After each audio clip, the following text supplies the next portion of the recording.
शुरुआत कर रहे हैं बड़ी खबर बिहार की राजधानी पटना से, जहां खान सर की कोचिंग सेंटर के बाहर फायरिंग हुई है। देर रात खान सर के कोचिंग के बाहर करीब 8 से 10 राउंड फायर हुआ, जिसमें एक सुरक्षाकर्मी जख्मी हो गया। उसे अस्पताल में भर्ती करवाना पड़ा। घटना की जानकारी मिलते ही बड़ी संख्या में पुलिस मौके पर पहुंची और मामले की जांच शुरू की। हालांकि शुरुआती जांच में 2 कोचिंग सेंटर के बीच वर्चस्व की लड़ाई होने की बात सामने आ रही है। खान सर का कहना है कि कुछ लोग चाहते हैं कि मैं इतनी कम फीस में बच्चों को ना पढ़ाऊं और इसीलिए फायरिंग करवाई गई है। खान सर ने पास के ही एक कोचिंग सेंटर पर फायरिंग करके डराने का आरोप लगाया। उन्होंने कहा कि कोचिंग संचालक ने उनको धमकी दी थी, जिसके बाद ये घटना हुई है। तो खान सर का कोचिंग सेंटर है पटना में और रात में वहां फायरिंग हुई। 8 से 10 राउंड अज्ञात लोगों ने आकर वहां पर फायरिंग की है। खान सर आरोप लगा रहे हैं कि ये पास का ही एक कोचिंग सेंटर है, उन लोगों की तरफ से फायरिंग करवाई गई है। और दिक्कत इस बात से है कि खान सर बहुत कम पैसों में बहुत कम फीस लेकर के बच्चों को कोचिंग दे रहे हैं। इस बात की परेशानी है, इस बात की वजह से उनको धमकी भी मिली थी और अब ये उसी का अगला राउंड है कि उनके कोचिंग सेंटर पर फायरिंग करवाई गई, जिसमें एक गार्ड जो है वहाँ का जख्मी हुआ है। खान ग्लोबल स्टूडियोज़, यहीं पर कल देर रात जो है वो फायरिंग की अज्ञात लोगों ने आकर के। एक गार्ड जो वहाँ होता है वो जख्मी हुआ इस फायरिंग के दौरान, उसे अस्पताल में भर्ती करवाया गया। खान सर इसके लिए सीधे सीधे एक दूसरी कोचिंग पर इल्ज़ाम लगा रहे हैं कि उन लोगों ने ये काम करवाया है और इसके पीछे की वजह ये दे रहे हैं कि वो बहुत कम फीस लेकर के बच्चों को पढ़ाते हैं और ये दूसरे कोचिंग वालों को ये बात मंजूर नहीं है। इन लोग का बस यही है कि इतने कम फीस में नहीं पढ़ाया जाए और इतने हजारों संख्या में जो रिजल्ट आता है पूरी तरह से इतनी गोली चलाने लगे। 10 मिनट में ऐसा लगा कि जैसे अफरा तफरी होकर रख गया। यहाँ पर 8-10 राउंड तो हम देखे हैं, यहाँ पे 8-10 राउंड हम देखे हैं। हमें क्या पता है, अभी पीएमसीएच में एडमिट है, उसका पूरा सर फाड़ दिया गया है यहाँ पर। बिल्कुल, ये देखिए मेरा गार्ड है ये। अच्छा, इसका ये पूरी तरह से खून से इसको लहूलुहान कर दिया गया यहाँ पे। तो गार्ड से क्या दुश्मनी थी? बस कि तुम ही खान सर तो सब गार्ड है हमारा। मेन यही है कि इतने कम फी में इतने लोगों को ना पढ़ाया जाए। तो अब प्रशासन से भी कहते हैं कि सिक्योरिटी ध्यान में रखा जाए, क्योंकि गरीब को भी पढ़ने का अधिकार है। हजारों की संख्या में जब रिजल्ट हो जाता है तो थोड़ा इस तरह से असामाजिक तत्व जो होते हैं वो अपना सोचते हैं कि दबा दिया जाए। ये सभी क्या ऑफिस पर हमला करने वाले पूरे ऑफिस तोड़ ताड़ दिया, ऐसे गोली चला दिया। अब किसको हमला करने आ गए? यहाँ हमारे घर पे किसको करना है? किया गया आपके? हाँ, सीसीटीवी कैमरा फुटेज को दे दिया गया है, चिन्हित कर लिया गया, गार्ड भी पहचान गया वहाँ पे बगल की कोचिंग वाला। सुरक्षा मिलना चाहिए। अब ये प्रशासन का चीज है, अब देखिए देते हैं लोग कि नहीं देते हैं, लेकिन ये बड़ा दुखद घटना है। अब आप ही गजब बात पूछते हैं, यहाँ गोली चल गया तो मजा आएगा किसी को? देखते हैं पुलिस का क्या इन्वेस्टिगेशन। बगल की कोचिंग वाला है, सबको पता है कौन हो सकता है यहाँ पे। हाँ, तो बयान भी दिया है, कहा कि खान सर का कोचिंग 2 दिन में उड़ा देंगे। तो इतनी क्या ऐसी है कि मतलब गोली चला जाए? बात बस एक चीज है कि इतना रिजल्ट इतने कम फीस में क्यों हो रहा है। इस घटना के बाद से मौके पर पुलिस की कई टीमें मौजूद हैं और पास के ही कोचिंग सेंटर पर इस बात का इल्ज़ाम जो है वो खान सर की तरफ से लगाया गया। ऐसे में पुलिस अब सीसीटीवी खंगालने में लगी है। पुलिस का कहना है कि जल्द ही फायरिंग करने वालों को पकड़ लिया जाएगा। बस मारपीट का मामला है और इसमें बताया भी गया है कि जो गार्ड हैं वो घायल हुए हैं, तो उनका बयान लेकर आगे कार्रवाई की जाएगी। हाँ, इसमें आसपास के लोग हैं, उनका बयान लेकर फिर आगे कार्रवाई करेंगे।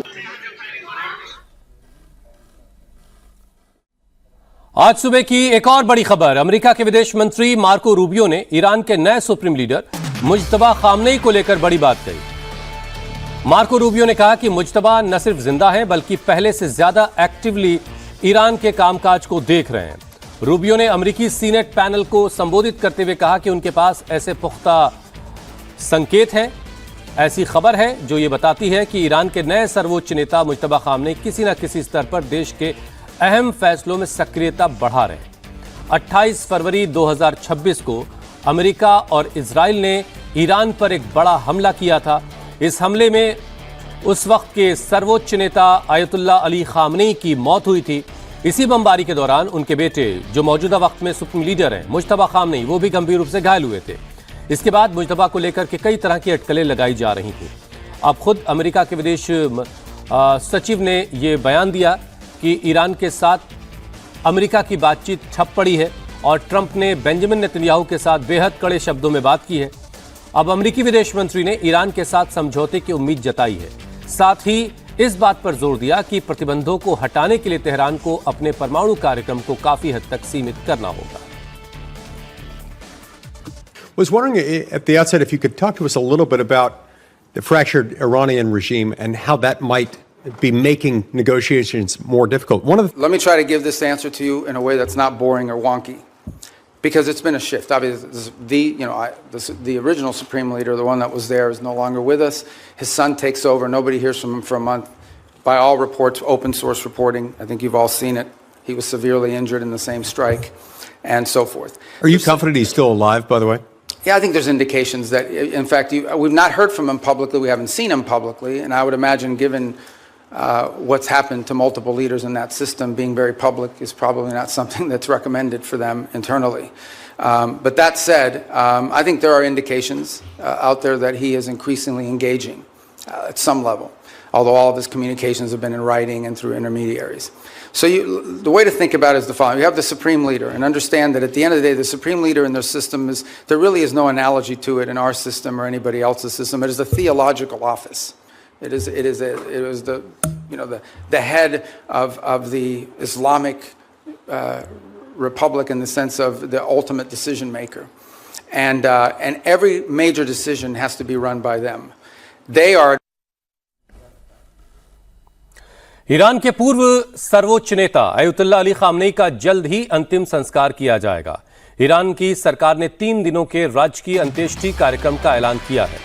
तेहरान, क़ुम और मशहद में होने वाले इस आयोजन में 2 करोड़ लोगों के जुटने की उम्मीद है। ईरानी मीडिया के मुताबिक ये जुलूस राजधानी तेहरान, क़ुम और मशहद में निकाला जाएगा। इन तीनों जगहों पर बड़े सार्वजनिक कार्यक्रम होंगे। अकेले तेहरान में मुख्य कार्यक्रम 24 घंटे से ज्यादा वक्त तक चलेगा। तेहरान प्रशासन तैयारियों में लगा है।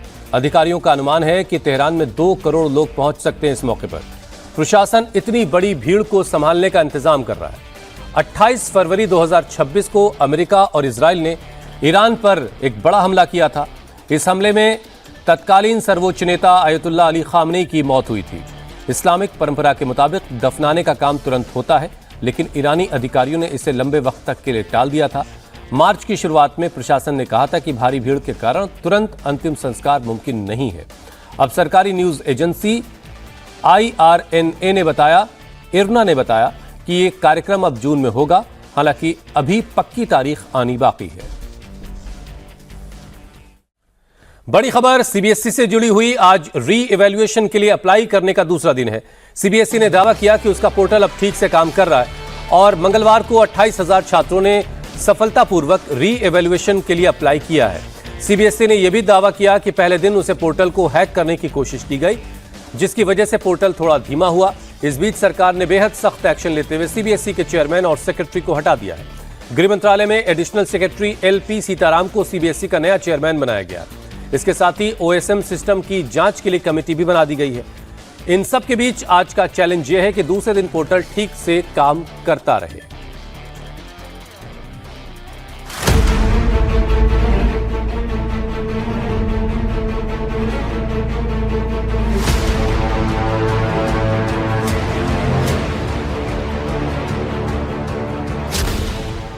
CBSE के खिलाफ बड़ा एक्शन। CBSE के चेयरमैन और सेक्रेटरी की छुट्टी।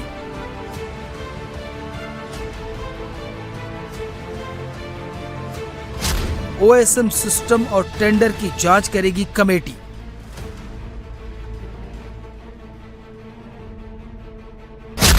CBSE पोर्टल पर साइबर अटैक, छात्र हुए परेशान। जो है साइट खुल रही है पर अंदर लॉगिन नहीं हो पा रहा है। तो फी पेमेंट तक पहुंच गए थे, तो फिर उसमें क्या होगा कि साइट लॉग आउट हो गई, तो उसके बाद लॉगिन ही नहीं हो रही। CBSE की वेबसाइट में हम लोगों ने बहुत बार ट्राई कर लिया, खुल ही नहीं रही है, बड़ी दिक्कत आ रही है। 1 घंटे से ऊपर हो चुका है और मॉर्निंग में भी ट्राई किया था पर अभी तक कुछ नहीं हो। वेबसाइट में बहुत ज़्यादा प्रॉब्लम आ रही है, बार बार वेरिफिकेशन फेल्ड बता रहा है। उसमें सारी डिटेल्स करेक्टली डालने के बाद भी परेशानियां हैं कि कम होने का नाम ही नहीं ले रही। CBSE का पोर्टल केवल 6 जून तक खुला है। आज दूसरा दिन है। छात्र री इवैल्यूएशन के लिए अप्लाई कर रहे हैं, लेकिन पोर्टल परेशानी खड़ी कर रहा है। इसके बावजूद सीबीएसई ने दावा किया है कि पोर्टल एक बार में 14,000 यूजर्स की क्षमता रखता है। पोर्टल खुलने के 2 मिनट के अंदर 15 लाख हिट आए, जिसकी वजह से साइट का सिस्टम गड़बड़ा गया। इसके बावजूद मंगलवार रात 10 बजे तक 28,000 छात्रों ने री इवैल्यूएशन के लिए अप्लाई कर दिया है। आज पोर्टल खुला है। पहले दिन दिल्ली, लखनऊ, अहमदाबाद, हैदराबाद और भोपाल समेत तमाम शहरों में स्टूडेंट्स सिस्टम के सामने बैठे रहे। कभी वेबसाइट ही नहीं खुली। अगर वेब पेज ओपन हुआ तो कुछ डिटेल्स भरने के बाद अटक गया। रिवैल्यूएशन के लिए अप्लाई किया था, हमने देखा। अभी क्या प्रॉब्लम आ रही है? अभी जो है साइट खुल रही है पर अंदर लॉगिन नहीं हो पा रहा है। जैसे अभी यहाँ पे जो कैप्चा है,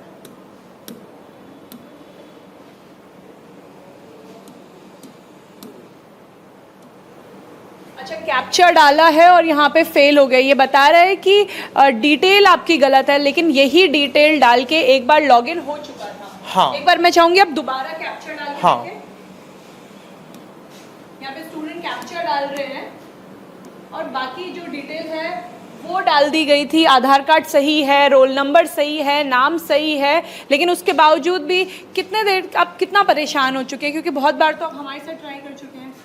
1 घंटे से ऊपर हो चुका है और मॉर्निंग में भी ट्राई किया था पर अभी तक कुछ नहीं हो पा रहा है। मैम मैंने 5 कॉपी के लिए पहले 500 दे दिए हैं। अभी मैं कितने क्वेश्चन पे करूँगा अटेम्प्ट? मैम हिंदी में मुझे 56 मार्क्स मिला, उसमें मेरे इतने मार्क्स कट हुए हैं।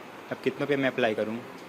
अच्छा, तो जो पहले पैसा दिया है वो फिर से देना पड़ेगा? मैम फिर से कॉपी के लिए दिया था ना, अभी मार्क्स बढ़वाने के लिए भी देना। मैम जैसे कॉपी स्कैन हुई है इस बारी, OSM होना था, तो जो कॉपी स्कैन हुई है काफ़ी ब्लर्ड है, तो वो पता नहीं कैसे टीचर्स ने उसमें चेकिंग की, क्योंकि हैंड राइटिंग बिल्कुल लेजिबल नहीं थी। और फिर वो हमें बोल रहे हैं कि हमने पढ़ाई नहीं करी है और या फिर हमने पेन से ही यूज़ नहीं करा, जो बिल्कुल कोई भी रीज़न नहीं है देने का कि हमने पेन यूज़ नहीं करा। फिर आपको बताना चाहिए था, स्पॉन्सर करना चाहिए था किसी कंपनी को कि आप इसका पेन यूज़ करो, तभी हम चेक। फिजिक्स और केमिस्ट्री में गड़बड़ी हुई है, पासिंग मार्क्स मिले हैं दोनों में सिर्फ। और मैंने जो है अप्लाई किया था 20 मई को होगी जस्ट उसमें फिजिक्स और केमिस्ट्री के लिए, लेकिन अभी तक मेरी कॉपी नहीं मिली है। ईमेल जबकि जीमेल पे आनी थी, अभी आई नहीं है। सर मैं कल से कोशिश कर रहा हूँ, इनफैक्ट मेरी कॉपीज इतने समय से रखी है, हफ्ते भर से कोशिश कर रहा हूँ, पर मैं रीवैल्यूएशन के लिए भर नहीं पा रहा हूँ। OSM में सर मतलब कॉपी स्कैन ही अच्छे से नहीं कर पा रहे हैं, मोबाइल से स्कैन कर रहे हैं, कभी कॉपी फोल्ड आ जा रही है, ब्लर आ रही है। तो कॉपीज अगर अच्छी होंगी तब तो मार्किंग भी सही होगी ना सर। तो आपने 3 दिन से रिवैल्यूएशन हाँ सर, सेम नहीं हो रहा है? नहीं हो रहा, अभी जाके खुला है। इस साल 40,000 कम गया है, जबकि हमारे बच्चे 80,000 बढ़े हैं, तब भी 75% लाने वाले छात्र इस साल कम गए हैं 40,000। सबसे बड़ा सवाल यह है कि क्या आज पोर्टल ठीक से चलेगा? छात्रों के भविष्य पर उठते सवालों के बीच सरकार ने बड़ा एक्शन शुरू कर दिया है। सरकार ने सीबीएसई के चेयरमैन राहुल सिंह और सेक्रेटरी हिमांशु गुप्ता को हटा दिया है। गृह मंत्रालय में एडिशनल सेक्रेटरी LP सीताराम को सीबीएसई का नया चेयरमैन बनाया गया है। सरकार ने ऑन स्क्रीन मार्किंग सिस्टम से जुड़ी शिकायतों की जांच के लिए एक कमेटी भी बना दी है। इन शिकायतों की जांच का जिम्मा कैपेसिटी बिल्डिंग कमीशन के चेयरमैन S राधा चौहान को सौंप दिया है। Retired IAS S Radha Chauhan OSM system को लागू करने के पूरी प्रोसेस की जांच करके 1 महीने के अंदर अपनी रिपोर्ट सरकार को सौंपेंगी। छात्रों की लगातार शिकायतें, आंसर सीट की स्कैनिंग को लेकर हुआ बड़ा खुलासा और ऑन स्क्रीन मार्किंग को लेकर शिक्षा मंत्रालय ने सीबीएसई से डिटेल्ड रिपोर्ट तलब की थी। सीबीएसई से पूछा गया कि क्या आखिरी वक्त में टेंडर की शर्तों में बदलाव किया गया, ऐसी कंपनी को ठेका क्यों दिया गया जिसके पास इस काम को करने की क्षमता ही नहीं थी। हैदराबाद की कंपनी कोएम्प्ट को किस आधार पर ठेका दिया गया, कोएम्प्ट को ठेका देने के लिए कौन से अधिकारी जिम्मेदार थे। 12वीं का नतीजा आने के बाद से ही मार्किंग सिस्टम पर सवाल उठ रहे थे। इसके बाद आंसर सीट की कॉपियों में रोल नंबर की गड़बड़ी, सही सवालों के भी नंबर नहीं देना, स्कैन कॉपी का ब्लर होना छात्रों और अभिभावकों के गुस्से की वजह बना। इसके बाद तो छात्र ही सीबीएसई की पोल खोलने लगे। एक छात्र सार्थक सिद्धांत ने OSM के लिए सीबीएसई की पूरी टेंडरिंग प्रोसेस की गड़बड़ियों को एक्सपोज कर दिया। सार्थक छात्र ने दावा किया कि सीबीएसई ने OSM के टेंडर के लिए रिक्वेस्ट फॉर प्रपोजल पिछले साल 28 अगस्त को जारी किया। टेंडर में शर्त थी कि टेंडर लेने वाली कंपनी अगर कोई गड़बड़ी करती है तो उसके ऊपर सख्त कार्रवाई होगी। कंपनी को ब्लैकलिस्ट करने का प्रावधान था। 20 सितंबर 2025 को सीबीएसई ने ठेके की शर्तों में ढील दे दी। ठेका लेने वाली कंपनी को ब्लैकलिस्ट करने की शर्त हटा दी। 5 दिसंबर को सीबीएसई ने लगभग 40 करोड़ पेज की ऑन स्क्रीन मार्किंग का ठेका हैदराबाद की कोएम्प्ट को दिया। इस साल 17 फरवरी से 12वीं के एग्जाम शुरू हुए और टीचर्स को परीक्षा शुरू होने से सिर्फ 10 दिन पहले 7 फरवरी को जानकारी दी गई कि इस बार ऑन स्क्रीन मार्किंग सिस्टम लागू होगा। टीचर्स को इसके लिए पूरी ट्रेनिंग भी नहीं दी गई।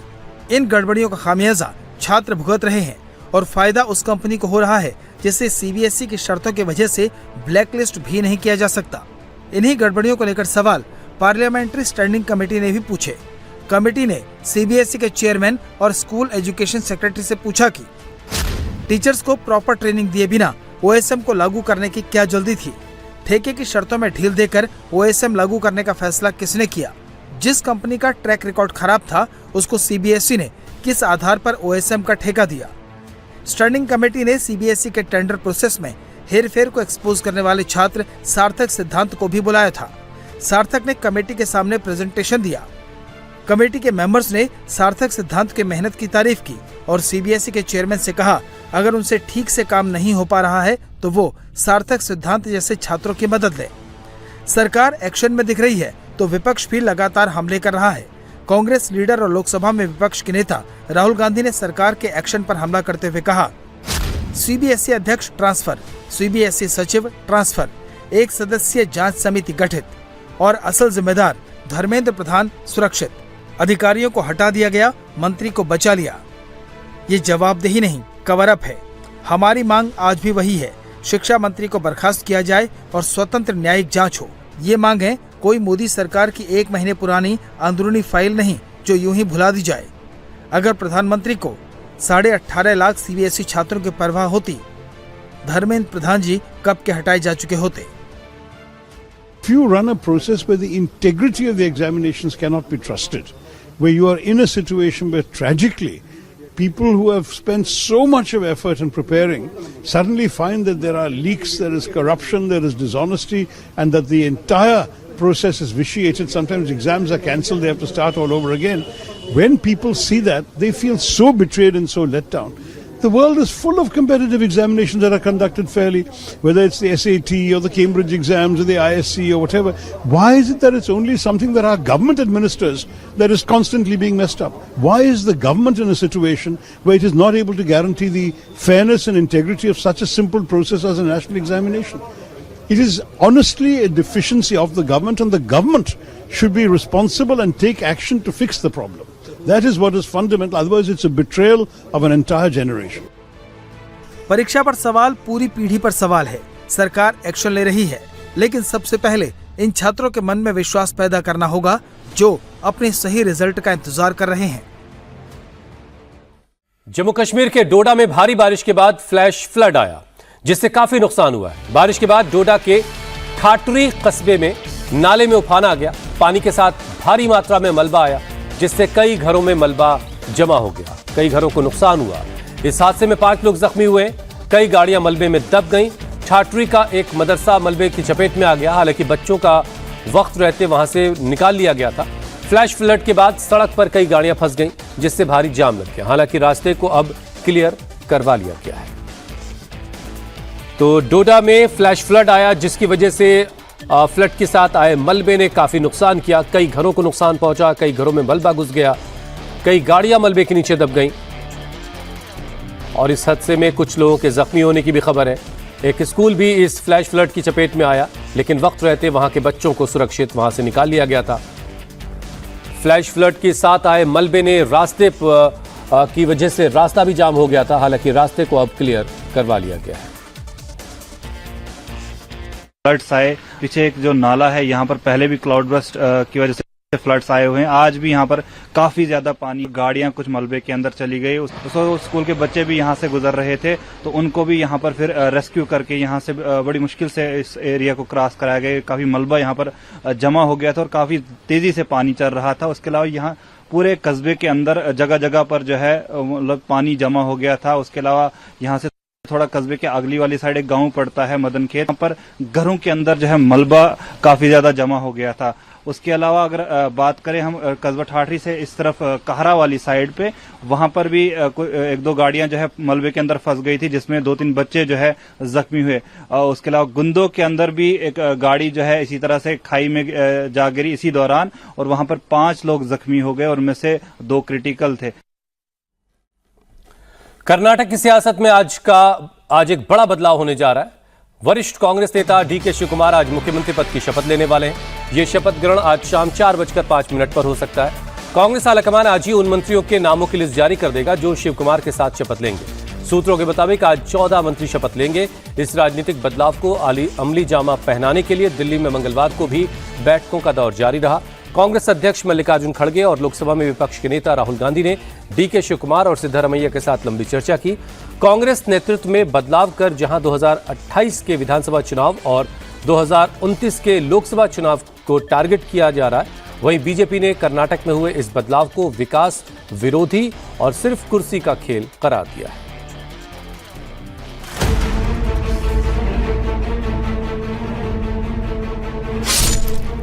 कर्नाटक में आज से शिवकुमार सरकार। डिप्टी सीएम पर सिद्धारमैया की कितनी चली।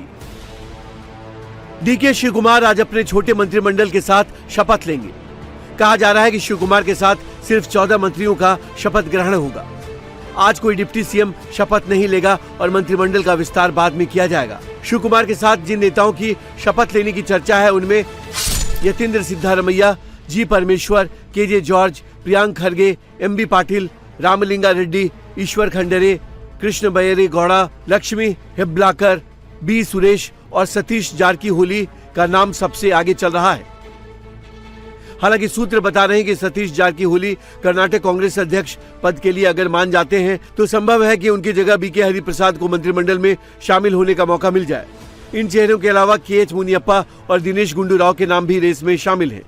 जिन नामों को करीब करीब तय माना जा रहा है उनमें यतीन्द्र सिद्धारमैया पूर्व सीएम सिद्धारमैया के बेटे हैं और फिलहाल विधान परिषद के सदस्य हैं। डॉक्टर जी परमेश्वर कर्नाटक कांग्रेस के सबसे प्रभावशाली दलित नेताओं में से एक हैं।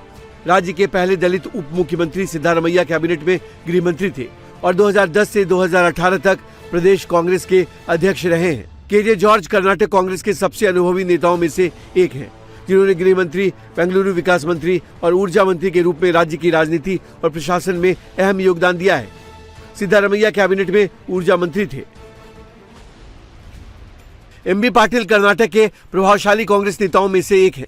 पार्टी का बड़ा लिंगायत चेहरा है। लगातार 4 बार से एमएलए रहे पाटिल ने जल संसाधन मंत्री और उद्योग मंत्री के रूप में काम किया है। प्रियांक खरगे कांग्रेस अध्यक्ष मल्लिकार्जुन खरगे के बेटे हैं। बड़ा युवा दलित चेहरा है। कलबुर्गी जिले के चित्तापुर से 4 बार से विधायक हैं। पिछली सरकारों में टूरिज्म, आईटीबीटी, ग्रामीण विकास और पंचायत राज मंत्री रह चुके हैं। रामलिंगा रेड्डी बेंगलुरु शहर के बड़े कांग्रेस नेताओं में से एक हैं। 1985 से लगातार चुनाव जीतते आ रहे हैं। पिछली कांग्रेस सरकारों में गृह मंत्री, परिवहन मंत्री और हिंदू धर्मदान विभाग मंत्री रह चुके हैं। ईश्वर खंडरे बीदर जिले के बाल्की सीट से लगातार 1999 से ही एमएलए हैं। हैदराबाद कर्नाटक रीजन के प्रभावशाली लिंगायत नेता हैं और पिछली सरकारों में ग्रामीण विकास और वन मंत्री के रूप में काम किया है। डीके शिवकुमार के दिल्ली से बेंगलुरु लौटते ही शपथ ग्रहण समारोह की तैयारी तेज हो गई है। कहा जा रहा है कि शाम 4:05 पर डीके शिवकुमार शपथ लेंगे। हालांकि टाइमिंग को लेकर शिवकुमार ने खुद कहा कि टाइमिंग फाइनल नहीं है। ಏನು ಹೆಸರುಗಳು ಸ್ಪೆಕ್ಯುಲೇಷನ್ ಆಗ್ತಾ ಇದೆ ಅದೆಲ್ಲ ಅಧಿಕೃತ ಅಲ್ಲ. ನಾಳೆ 10 ಗಂಟೆ ಮೇಲೆ 10 ಗಂಟೆನೋ ಮಧ್ಯಾಹ್ನ ನನಗೆ ಹೆಸರನ್ನ ದೆಹಲಿಯವರು ಕಳಿಸ್ಕೊಡ್ತಾರೆ. ನಾವೆಲ್ಲ ಸೇರಿ ಚರ್ಚೆ ಮಾಡಿದ್ದೀವಿ, ನಮ್ಮ ಅಭಿಪ್ರಾಯನ ತಿಳಿಸಿದ್ದೀವಿ.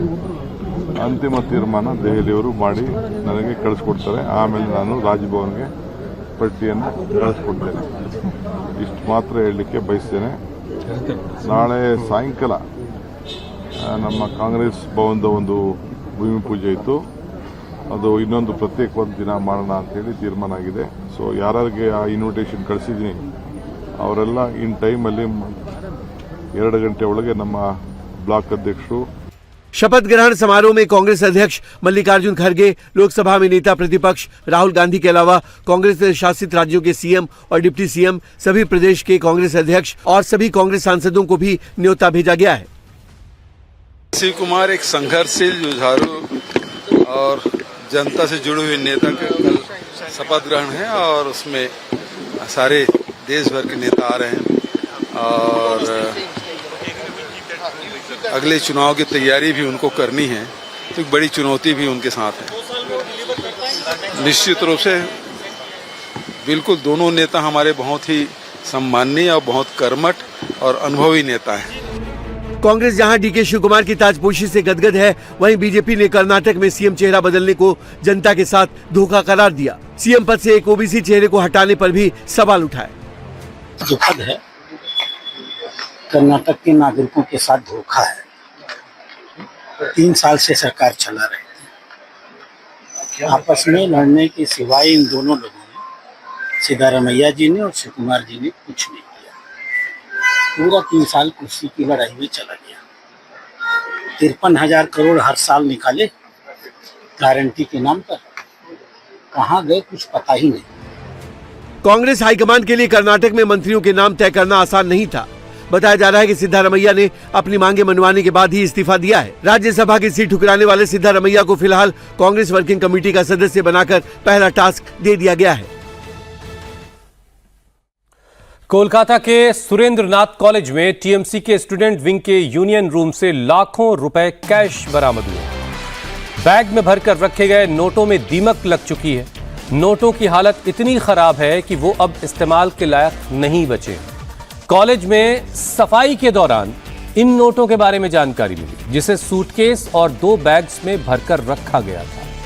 अब सबसे बड़ा सवाल यह है कि इतनी बड़ी रकम कॉलेज के कमरे में किसने और क्यों रखी और कब से यह रकम यहां पर छिपाकर रखी गई।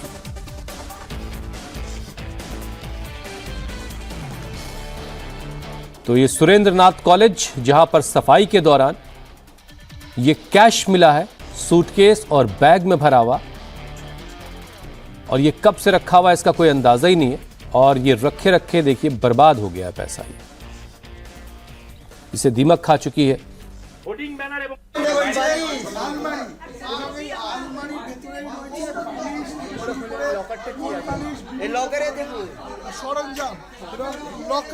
एक तरफ टीएमसी के स्टूडेंट विंग के कमरे से कैश मिला, तो अब टीएमसी ऑफिस से लगे 2 एसी बेडरूम का खुलासा हुआ, जिनमें बड़े पैमाने पर लॉकर मिले। आरोप है कि इन बेडरूम की चाबियां टीएमसी नेताओं के पास रहती थी। वहीं सूत्रों के मुताबिक बेडरूम से हैंडमेड बंदूक भी मिली, जिसे कोलकाता पुलिस ने अपने कब्जे में ले लिया है। इसके अलावा कई सारे लॉकर ऐसे भी हैं जिसकी तलाशी अभी होनी बाकी है।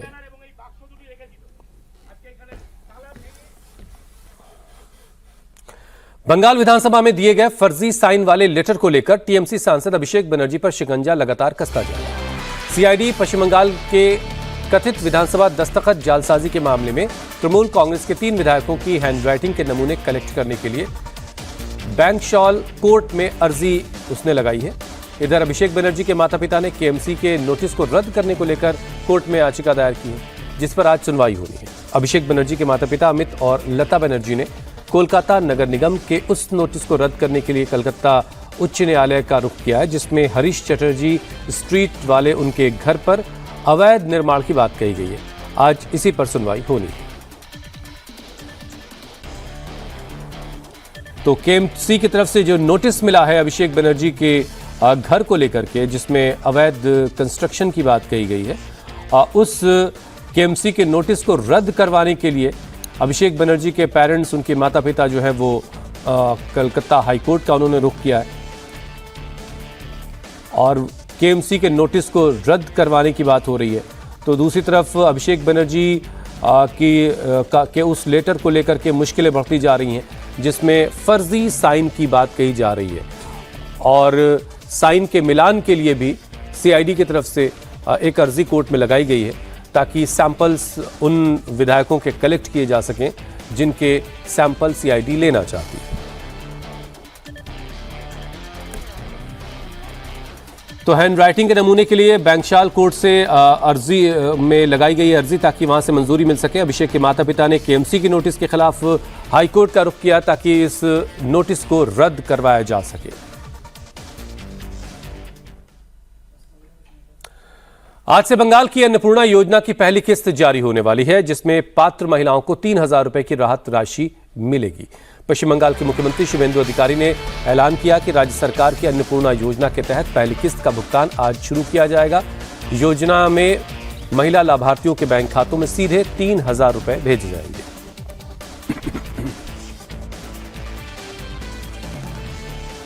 हम लोग अन्नपूर्णा योजना का रुपया ट्रांसफर करेगा, जो लोग फॉर्म फिलअप कर दिया है चालू हो जाएगा।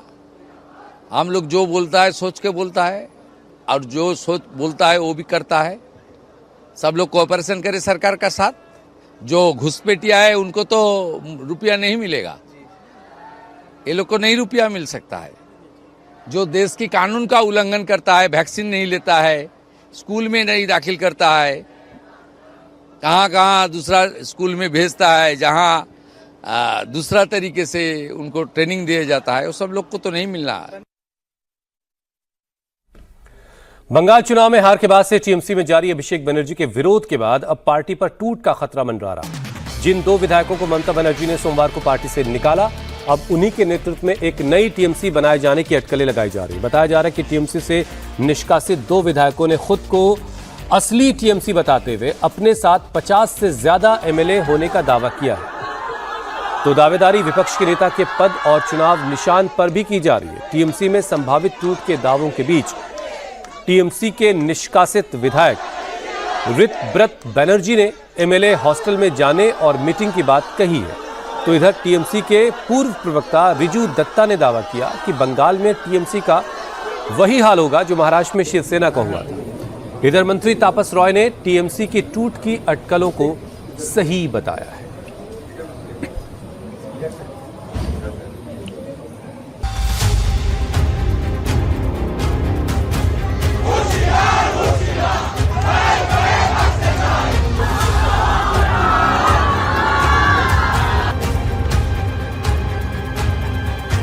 बंगाल की सत्ता से बेदखल होने के बाद अपनी पार्टी के विधायकों की बगावत झेल रही टीएमसी नेता ममता बनर्जी को अब पार्टी की टूट का खतरा सताने लगा है। मंगलवार को बीजेपी के खिलाफ प्रोटेस्ट करने सड़क पर उतरी ममता बनर्जी ने बीजेपी पर उनके पार्टी के एमएलए को लालच देकर नई टीएमसी की प्लानिंग करने का आरोप लगाया। पार्टी कार्यकर्ताओं के साथ कोलकाता में धरने पर बैठी ममता बनर्जी बीजेपी पर जमकर बरसी। तो बीजेपी ने ममता बनर्जी की पार्टी में चल रही बगावत को उनका आंतरिक मामला बताया।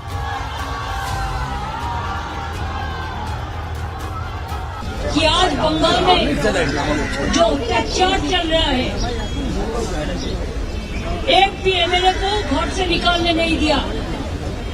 पुलिस जाके कहा आपको तृणमूल छोड़ना पड़ेगा, नया तृणमूल बनाने पड़ेगा।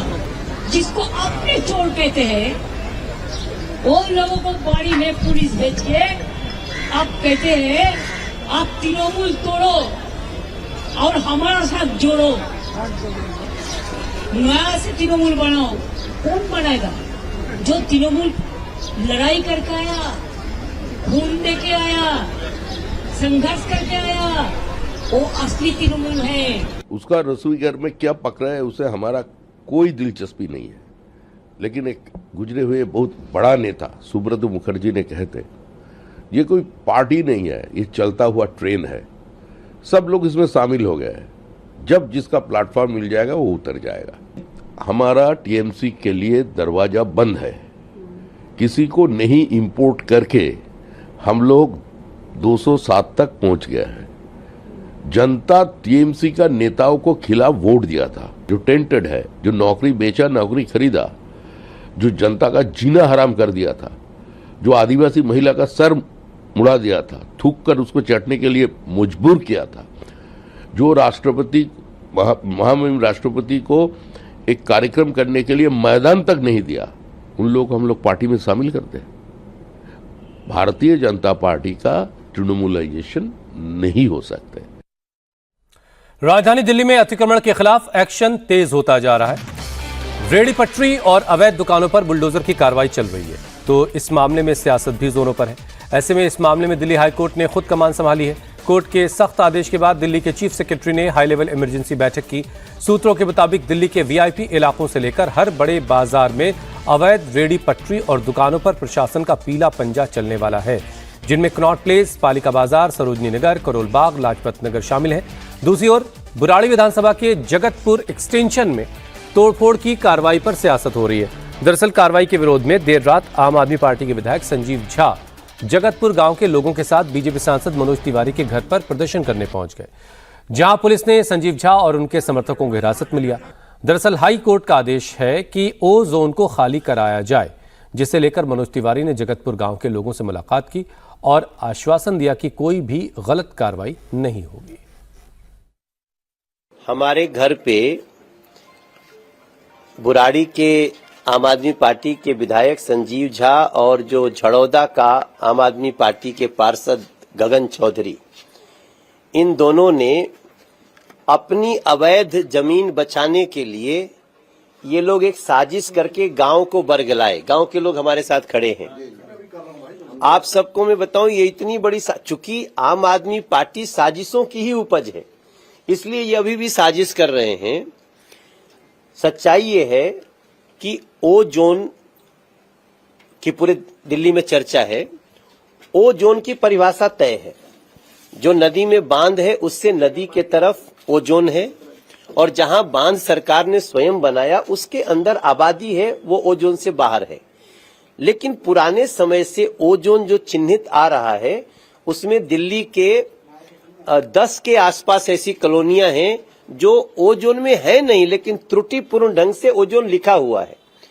उसको एलजी महोदय के साथ मीटिंग में, बीसीडीडीए की मीटिंग में, मुख्यमंत्री जी से सलाह करके पूरे दिल्ली के सभी विभागों ने ये निश्चित कर दिया कि इस मास्टर प्लान में हम उन जगहों को ओ जोन से निकाल देंगे जो नियमतः ओ जोन से बाहर है, और माननीय कोर्ट को बता देंगे। तो उस पर कोई कार्रवाई अभी रोक दी गई है। गांव के लोगों को यही बता रहा हूं, ओ जोन के तहत उन जगहों पे जो ऑलरेडी बांध के पीछे हैं, जमुना जी के तरफ नहीं है, जहां 20-25 साल 30 साल से बाढ़ का कोई पानी नहीं आया, वहां कोई कार्रवाई नहीं है।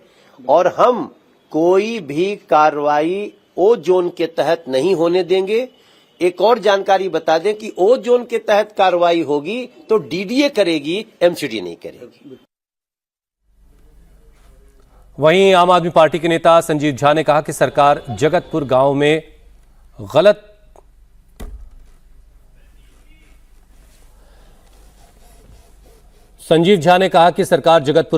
कार्रवाई कर रही, जिसे लेकर लोगों में अब डर है। ऐसे में संजीव झा ने तोड़फोड़ न करने की मांग की है। गांव में ओ जोन के कारण ये कह रहे हैं कि डेमोलिशन हो जाएगा। परसों भी सांसद जी आए थे बुराड़ी, और उन्होंने कहा कि ये गलत, ओ जोन का बोर्ड गलत लगा हुआ है, कोई डेमोलिशन नहीं होगा। कल जब गांव के लोग मिलने आए थे तभी उन्होंने आश्वासन दिया कि आप जाइए, आपका डेमोलिशन नहीं होगा। लेकिन आज डेमोलिशन हुआ।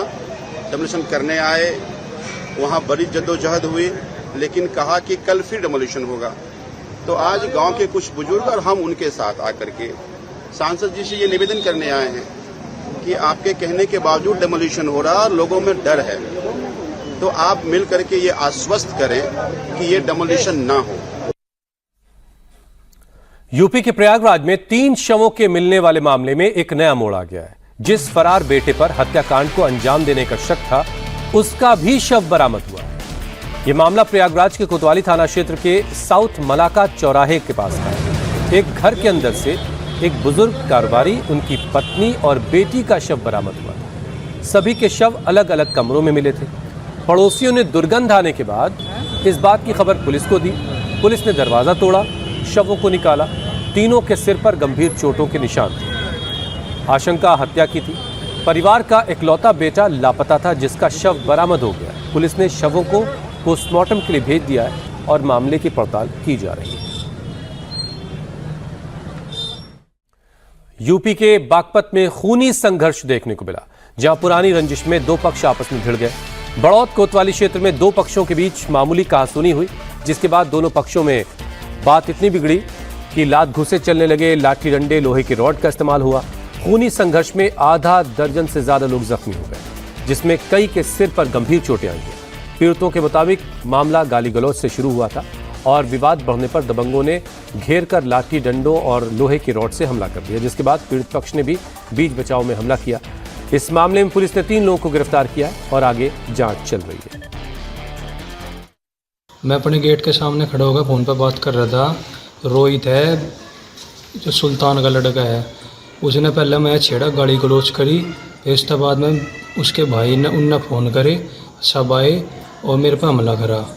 4-5 ये थे, मैं था अकेला, और 4-5 ने मेरे पे लाठी और हर चीज़ तबार करा। मतलब रोड थे भी, लाठी थे भी, खुंडो थे भी, सारी चीज़ थे। और मैं अकेला रहेगा भी 4-5 हो गए। पता नहीं किस चीज़ की रंजिश कर रहे, रोज़ गाड़ी गलोच करे थे। पिछले 2-2.5 साल होगी गाड़ी देतू 2-2.5 साल तक गाड़ी गलोच चल रही है।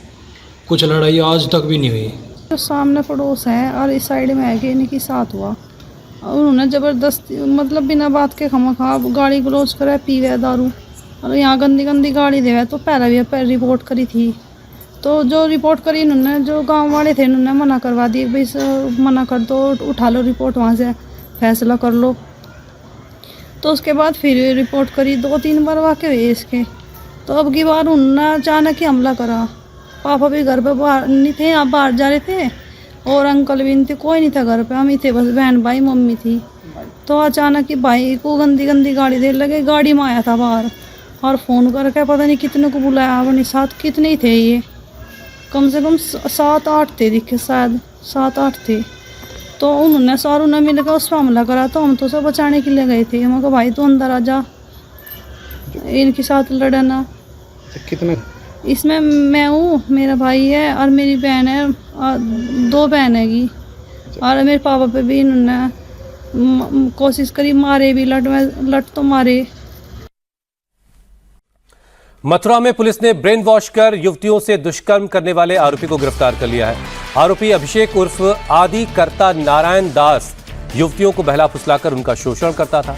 पुलिस के मुताबिक आरोपी युवकों और युवतियों को अपने ग्रुप में शामिल करता और मानसिक रूप से दबाव डालकर कथित गंधर्व विवाह करवाता था। आरोप है कि इसके बाद वो उन्हीं युवकों को अपना शिष्य बनाकर उनकी साथी युवतियों के साथ शारीरिक संबंध बनाता। इस मामले का खुलासा तब हुआ जब एक युवती ने थाने गोवर्धन में जाकर शिकायत दर्ज करवाई। पुलिस आरोपी के खिलाफ कानूनी कार्रवाई कर रही है और उसके नेटवर्क और गतिविधियों की जांच की जा रही है। अभिषेक मिश्रा उर्फ आदि कर्ता नारायण दास, जो उड़ीसा का मूल निवासी है और यहाँ करीब 3 वर्ष से रह रहा है। इसकी उम्र करीब 29 साल है। यह यहाँ पे राधा कुंड में रहता था और युवक और युवतियों को ब्रेन वॉश करके उन्हें अपने यहाँ बुलाता था और युवतियों का गंधर्व विवाह कराता था। इसी क्रम में एक छत्तीसगढ़ की लड़की को इसके द्वारा बुलाया गया और उसका ब्रेन वॉश कर उसके साथ शारीरिक संबंध बनाए गए। उसके द्वारा दिनांक 25/5/26 को थाना गोवर्धन पर तहरीर देकर एक अभियोग पंजीकृत कराया गया। इसी अभियोग में आज अभिषेक मिश्रा को गिरफ्तार किया गया है।